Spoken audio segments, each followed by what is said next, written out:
আসসালামু আলাইকুম প্রিয় শিক্ষার্থী ভাই বোন, আশা করি ভালো আছো। আমাদের আজকের এমসিকিউ এক্সামে তোমাদের সবাইকে স্বাগতম। তুমি ঢাকা বিশ্ববিদ্যালয়ের যে ইউনিটে পরীক্ষা দিবা না কেন, ভাইয়ার আজকের এমসিকিউ প্রশ্ন সমাধান খুব কাজে দিবে। এবং আজকে খুব ইম্পর্টেন্ট কিছু প্রশ্ন রেখেছি, যেগুলো তুমি শুধু গ্রামার পারলে হবে না, মাথা খাটাইয়া উত্তর করতে হবে, বাক্য বোঝার অভ্যাস করতে হবে, এবং এই প্রশ্নগুলো পরীক্ষা আসবে ডিরেক্টলি ইনডিরেক্টলি ইনশাআল্লাহ। চলো ভাইয়ারা শুরু করি। প্রত্যেকটা প্রশ্ন নিয়ে মাথা খাটাবা, চিন্তা করবা, তারপর আমার সাথে মিলাবা। ভুল হইলে হতাশ হইবা না। 10টা প্রশ্নের মধ্যে 7-8টা হইলে তোমার প্রস্তুতি খুব ভালো লেভেলে আছে, আর আগায়ে যাবা। কম হইলে হতাশ হবা না, ভুলগুলো ঠিক করে সামনে আগাও। চলো শুরু করি।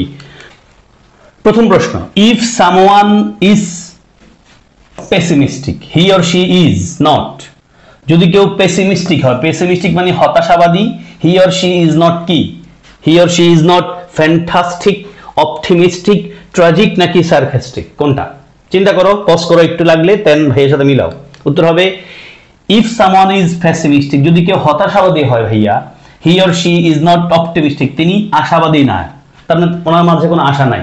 এটার ভালো একটা এক্সাম্পল হলো, ধরো একটা গ্লাসের অর্ধেক পানি আছে, যিনি হতাশাবাদী তিনি কি বলবেন?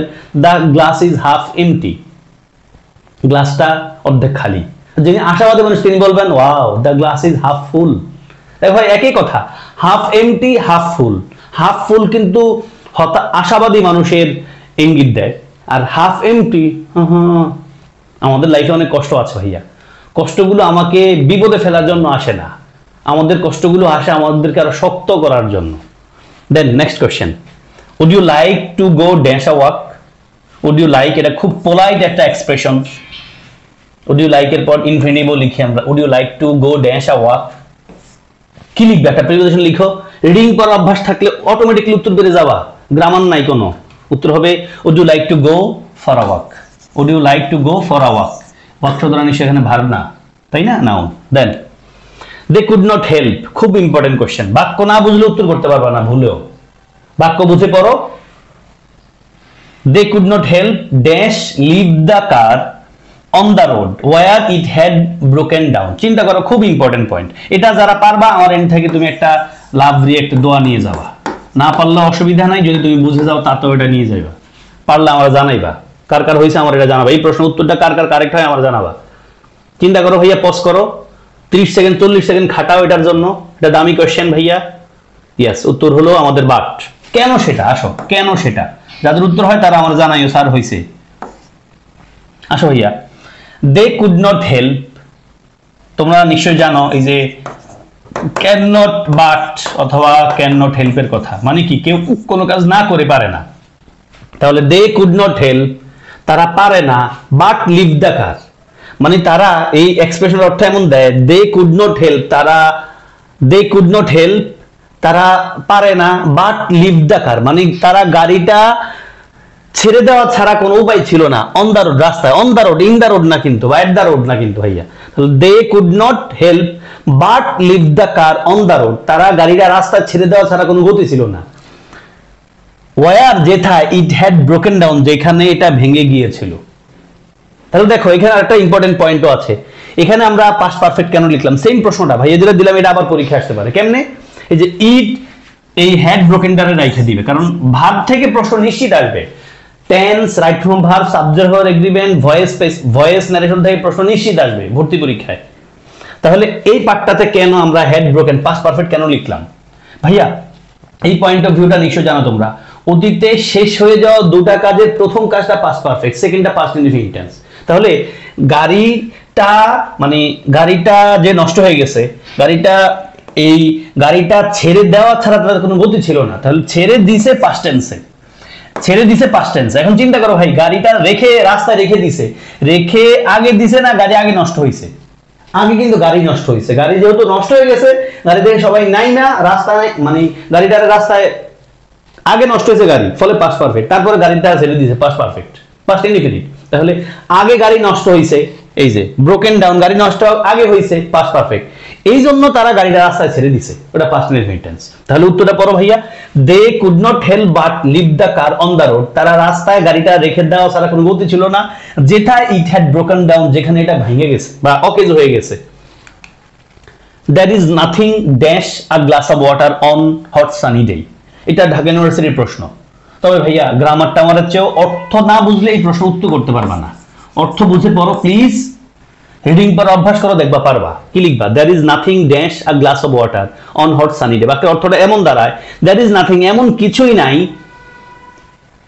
রিফ্রেশিং মানে রিফ্রেশিং কিছুই নাই। দেখো there is nothing dash, তোমরা আমি একটু আগে তোমাদেরকে সম্ভবত লাস্ট ক্লাসে আমি বলেছিলাম যে ইডিযুক্ত অ্যাজরিভার আইনযুক্ত অ্যাজরিভার ব্যাখ্যাটা বলেছিলাম কোন একটা ক্লাসে, 2-3টা ক্লাসের আগের ক্লাসে। উত্তর হলো ভাইয়া বি নাম্বার, উত্তর হলো বি নাম্বার।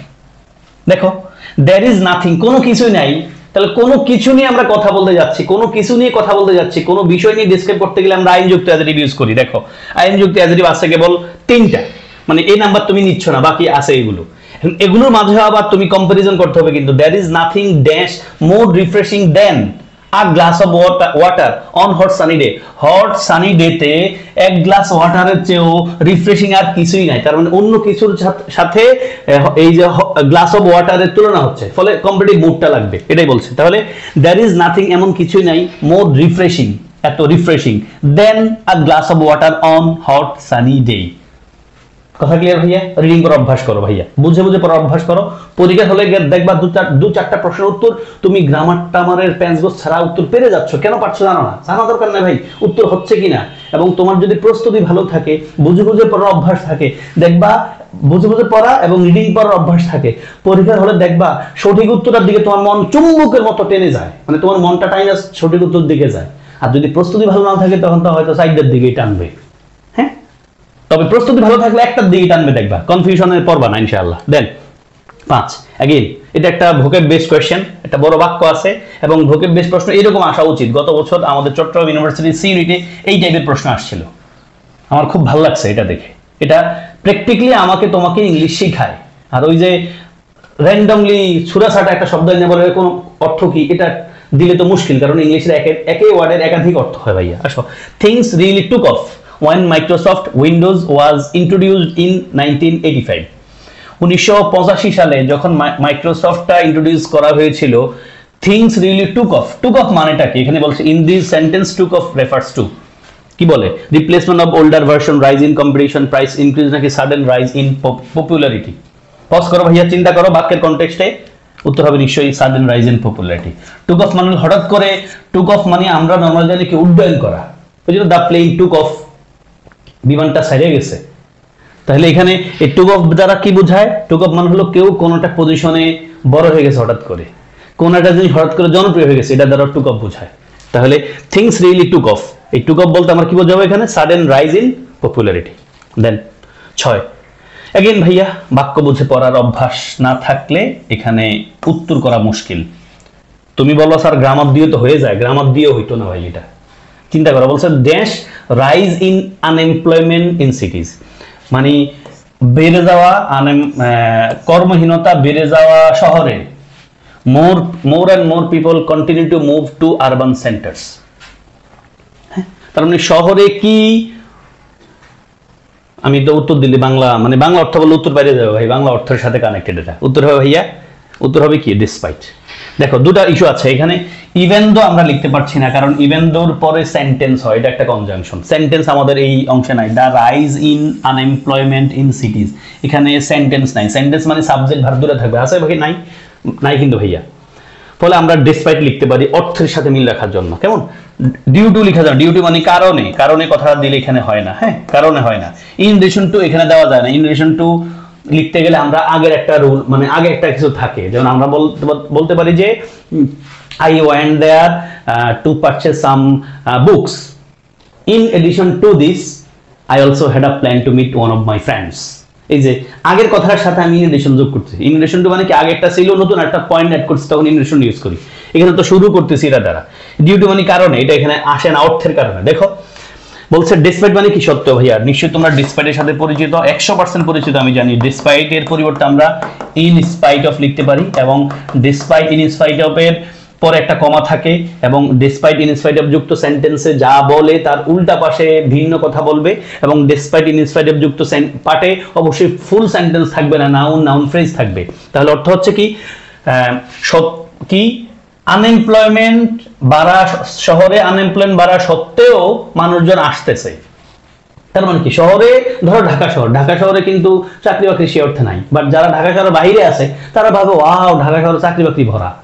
হ্যাঁ, চাকরি বাকরি অবশ্যই আছে যোগ্য মানুষদের জন্য, অবশ্যই তুমি যদি স্কিলড হই আল্লাহ তাআলা আমাদের জন্য রিজিকের ব্যবস্থা করবেন, এবং স্কিল আনস্কিল কি সবার রিজিক 100% আছে, বাট আমি যদি স্কিলড হই আমার ওই পয়েন্ট অফ ভিউতে আমি সহজেই একটা চাকরি বাকরি ম্যানেজ করে ফেলতে পারবো, এবং সবাই পারবে ইনশাআল্লাহ।